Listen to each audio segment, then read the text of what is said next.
Brave New World had two vital questions it needed to answer. 1. What does the MCU landscape look like pre-Avengers Doomsday? And more importantly, 2. Who is Sam Wilson? The movie answered the first question in a way that was fine. The second, however, remains a mystery. But it didn't have to be like that. And I'm here to prove it. Let's explore a different path and see if the picture we get is clearer than the muddied mix of reshoots we received. Starting with some fundamental changes to the characters, then the story proper. Let's kick it off with Sam Wilson, and rework his arsenal.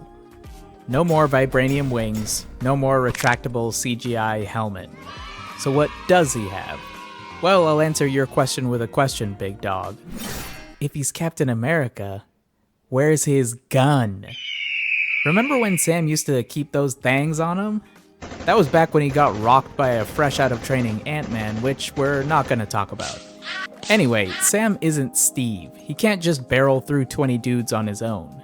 So he must be willing to use range to even the playing field. And a bow's already taken, so our bird's walking with a stick. Second, and bear with me here, a metal sleeve. Now this isn't just a Bucky ripoff, although I do think it'd be cool if Sam specifically mentioned getting inspiration from Bucky. But the purpose of this change would be to complement Sam's fighting style, which revolves around his shield. Technically, Cap's shield works whatever way the writers want it to. That thing does not obey the laws of physics at all. Look, kid. But my interpretation is that the shield is all or nothing when it comes to momentum. So if something should slow it down, it won't. But if something can stop it, it will. Which is why the shield bounces off things like some sort of speedy demonic hedgehog, but can be caught or catched on other things. That returns me to Sam's style. Instead of throwing his shield once and catching it, his style should play with this pseudoscience. His metallic sleeve isn't just an extra defense, it's a deflector he uses for infinite ricocheting. Finally, in terms of characterization, it doesn't make sense to me that Sam would be so eager to work with the government. Every installment he's had a prominent role in has featured him opposing institutional power. If anything, Sam should be even more anti-establishment than Steve eventually became. And that should be reflected by how Sam carries himself in a world that already questions his status as the new Cap. Alright, done with Sam for now. On to Joaquin Torres. This one's tough because there's not much to this guy outside of being a lesser Falcon.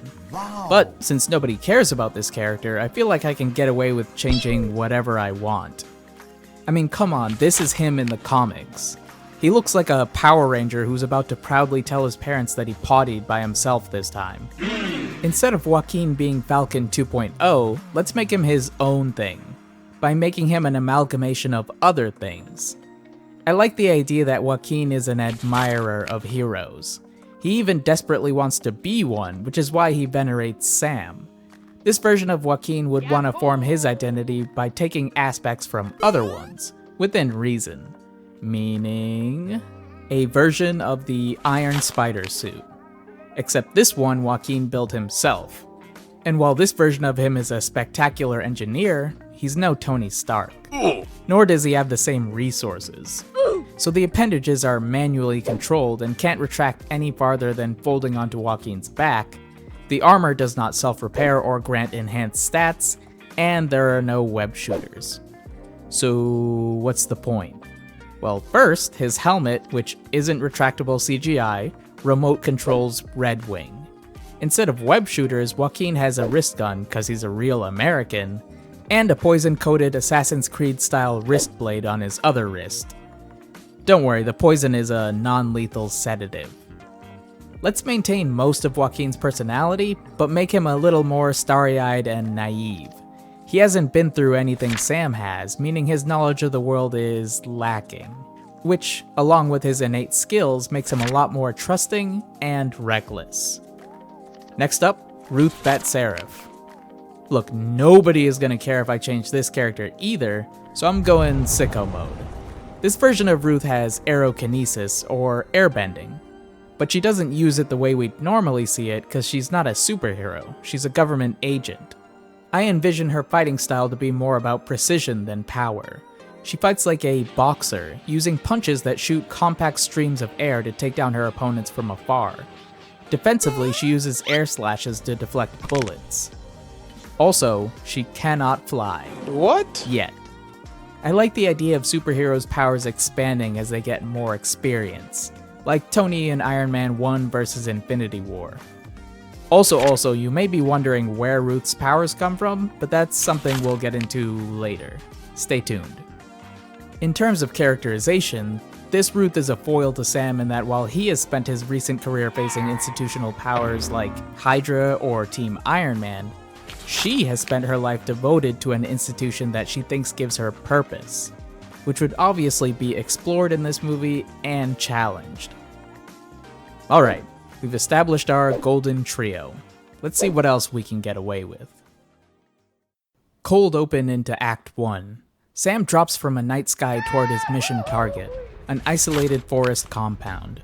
But unlike the movie, and unlike other Marvel heroes, Sam doesn't go in guns blazing. Instead, he uses stealth to disable armed guards before making his way inside. Joaquin, via Red Wing, is with Sam, acting as a scout and backup, and providing banter to a more serious Sam. Stop! You violated the law! The two start taking out goons, but their mission is interrupted when authorities raid the facility. This triggers the fort into high alert. Joaquin lets Sam know that the raid has led to the fort's defenders triggering timed bombs, which threatens a host of captives within. Sam goes after the hostages while Joaquin takes down gunmen on the edge of the battle and the bomb timer counts down. Sam eventually makes it to his destination amidst multiple gunfights both in and out of the facility, reaching the hostages. But he's stopped by a lone man, same as in the movie. Except this time, Sam's obstacle is Mac Gargan in a prototype Scorpion suit. Yeah, we're bringing that post-credits dead end back. Sam stalls Gargan long enough for Joaquin to arrive, then the two tag team their foe to beat him. No time to rest though, cause Sam has to get the hostages free, and he does in the nick of time. I'm going to die! The fight is dying down and the civilians are heading to safety. So an exhausted Sam and giddy Joaquin, upon seeing the approaching military, flee into the night.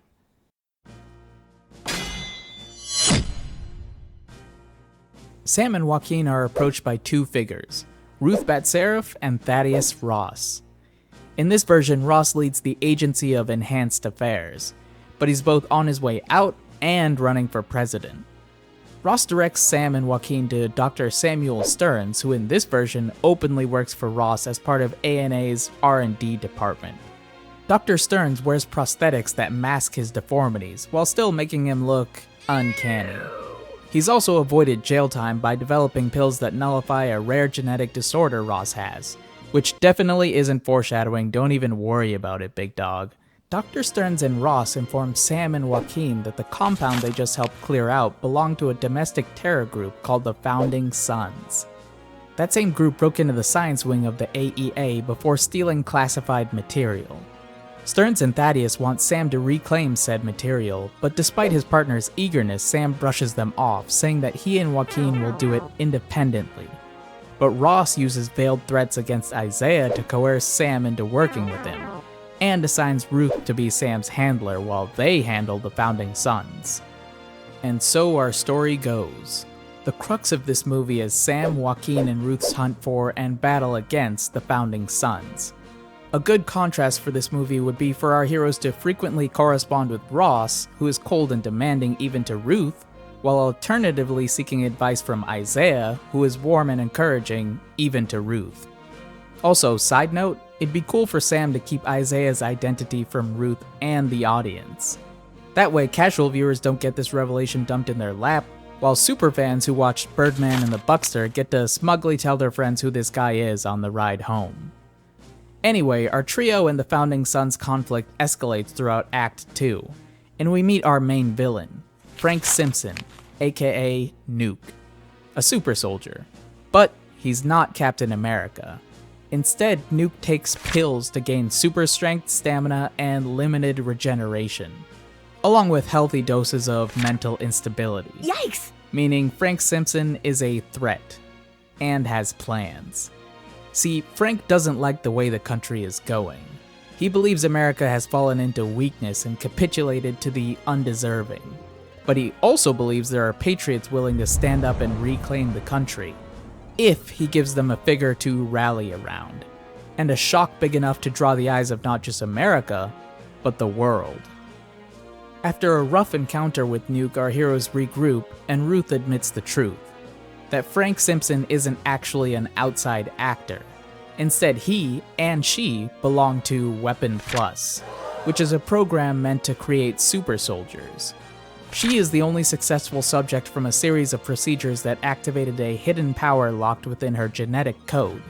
Hint hint, X gene, wink wink. The team then confronts Dr. Stearns, who, when pressed, confesses that, unlike Ruth thought, the subjects in Weapon Plus were involuntary, apart from her and a select few others. Frank Simpson was among those select few only after Ross personally talked to him, and the sole survivor of a program separate from Ruth's. According to the good doctor, dearest Frankie survived only seemingly due to a rare genetic disorder. Wait, sole survivor? Ruth asks in shock. Why, yes. Stern answers. Just like you were in your program, dear. Stern also reveals that what Nuke stole is an experimental bomb called the Eraser, which is a teleportation device. Or rather, a faulty one that one-way teleports everything in a 5-mile radius to somewhere the researchers can barely fathom. Fill in whatever Easter egg location you want here. After a prep meeting and a pep talk from Isaiah, Act 3 culminates in DC, where Nuke plans to set off the Eraser in an attempt to trigger his revolution. When Ruth tries to warn Ross, who is in DC as part of his campaign tour, he angrily just tells her to handle it. After all, he has to be here.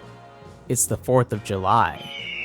Sam commands not just Ruth and Joaquin, but the DC responders who face off against the Founding Sons. Then, while Joaquin and Ruth track down the Eraser, Sam confronts Nuke.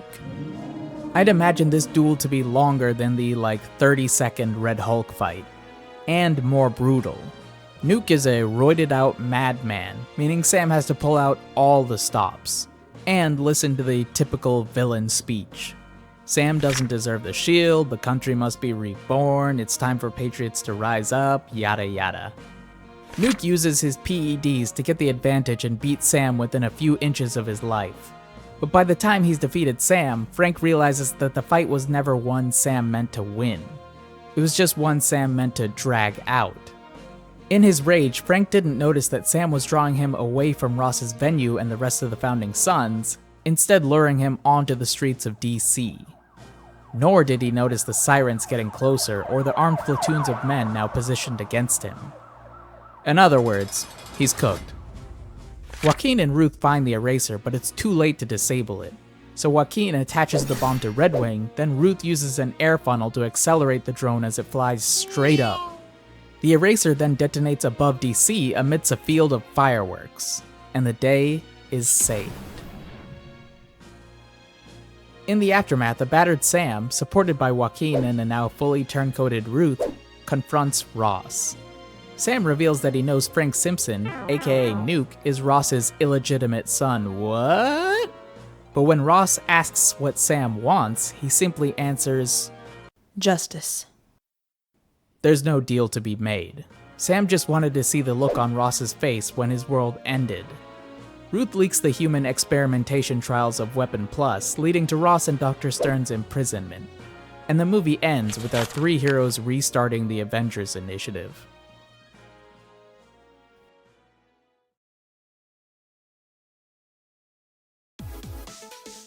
You know, usually I do a rundown of these things post-rewrite, but I feel like this one kind of speaks for itself. I'm interested to hear what you think, though. Let me know along with what you thought of the movie and your own changes to the OG or my script, if you have any. And that's all for this one. Like and subscribe because I've got more rewrites, fixes, and essays in the works. And speaking of, for my next rewrite... Whoa. Come on, check it out. Until then, though. Post-credits. Dr. Stearns is in a prison cell when he gets a visit. It's Ruth. She reveals that she's deduced how Nuke got his hands on the eraser and escaped. Stearns let him, as an unauthorized field test of one of his subjects. Stearns admits it, then tells her that he can get away with such things, and that he'll get away from this prison too when the government assesses his work and comes to understand his worth. He then asks why Ruth wasted her time by bothering to visit him, to which she responds, Justice. and uses a wind rope to snap his neck.